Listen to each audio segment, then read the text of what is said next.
Hi there. Today we are talking about color relationships. So as you can see, I have grabbed some paint chips from a local hardware store, and I'm just going to be using it to talk about some different color aspects and color relationships. So if you split the color wheel in half, you'll note that these colors are what's called cold or cool tones, or hues, I should say, not tones. And then this half is what's called as warm colors, warm hues. This is specifically because of how it reminds you of a warm sunset, a sunny day, a hot iron, different things like that, versus ice or cold water, snow, different things like that, the cold ocean water, things like that. So we've got cool and warm colors. That's one color relationship. And when you blend them and pair them, you also get what's called complementary colors.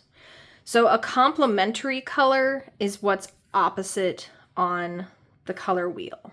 So red and green are complementary colors, violet and yellow are complementary colors, blue and orange are complementary colors, so on and so forth. Now, what complementary colors means is not only do they have specific relationships in terms of how they blend together, like we saw when mixing different skin tones, but they also have the most contrast. So if you put these two together, like you can see that these two are like the most different. So that's part of what complementary colors means, is that there's a lot of contrast between those two colors. So they pair well together because of how much they create contrast. Now, when you are devising your color scheme for an artwork or a design, you want to keep some of these things in mind. So choosing your color scheme is important. You can choose just two colors and choose complementary colors just to create the strongest contrast. But in that case, you want to balance them really well. It works best in any of these color schemes to pick one main color and then use the other colors as accents or complements to the main color. So moving on, another way that you can choose colors is what's called a square complementary.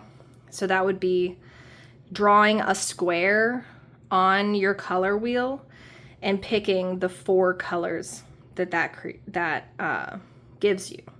So that would be your teal, violet, red, orange, and yellow. Note that there are two tertiary colors and one secondary color and one primary color in this mix.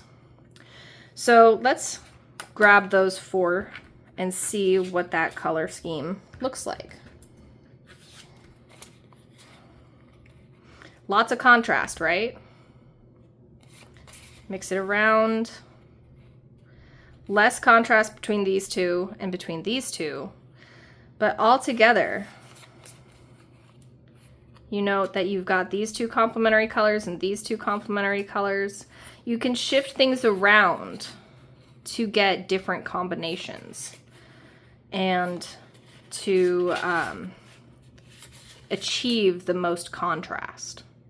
Again, to avoid getting something to be really chaotic in how contrasty it is, you want to pick one main color and use the other colors to complement and accent that main color. And we're gonna show some examples in a little bit, but let's go ahead and put these colors back and talk about another color scheme.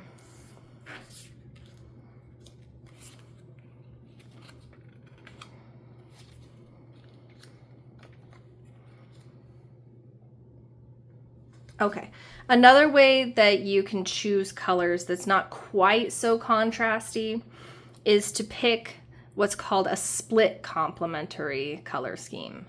So that would be picking, say, red, and then the two colors that are adjacent to its complementary color. So instead of doing red and green, you would do red and yellow, green, and teal. If I could pick up this red. So what do we think about that color combination? You've got more contrast in there, but it's not quite so contrasty as doing straight red and green. It's a little bit balanced out, a little bit dulled, so that you can really make this red pop without feeling so contrasty. So that's what's called a split complementary. And I'm going to write all of these terms down, but that's a split complementary color scheme. You also have what's called a triadic color scheme. That's going to be like your red, yellow, blue, where you draw a triangle on your color wheel. So that, again, creates quite a bit of contrast without feeling so oppositional. Another triad that you've got is your orange, violet, green. Lots of pop, very bright. And another one is red, orange, yellow, green, and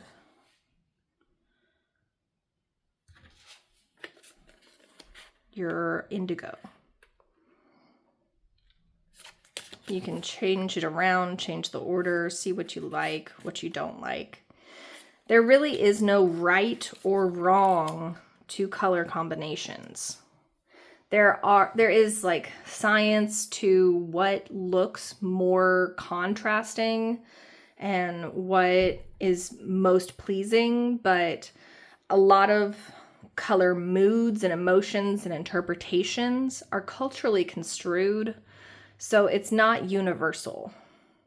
Like color preferences are not universal. It really is up to personal preference. Now, one last color scheme that I want to tell you about is what's called analogous. That's when you choose, say, 3 colors that are next to each other on the color wheel. So that would create, in this instance, a nice warm color scheme. And they look nice together because they're next to each other on the color wheel. They're not so contrasting. They don't really stand out against each other. They look good together, but there's not very much contrast. Now, what if you did an analogous color scheme such as this? You've got the one outlier because this one is mixed with blue, but otherwise, there's not so much contrast.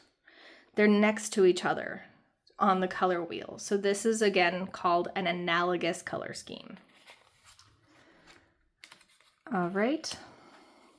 Now, as for your assignment regarding color scheme and color relationships, I want you to go to a hardware store and get a bunch of paint chips. This is free. And I want you to create a musical composition, picking your color scheme. Do you want it to feel bluesy and cool? Pick cool colors, maybe an analogous color scheme. Do you want it to feel really active and bright and poppy? Okay, then maybe pick like a triadic color scheme. Do you want it to feel really contrasty and really like highs and lows, punchy? Then maybe pick a complementary color scheme. Okay, so I want you to think about these color relationships, and Use your scissors, cut out shapes and lines and different things like that that make it feel musical. It's okay if the text is still showing. And just glue it onto your page to think about your composition and how you can make something feel musical. Think about how you can relate sound and your audio and your visual, different creative sides. You can pick a specific song to be inspired by, or you could go with something just more generic that feels like what a song or what music feels like in general. I want you to be creative with this, and always reach out with questions. In the module, I'm going to talk a little bit more about some different effects you can get out of color, but just so far as color relationships and color schemes, here's a few of them. Reach out with questions, and I look forward to seeing your assignments. Thanks.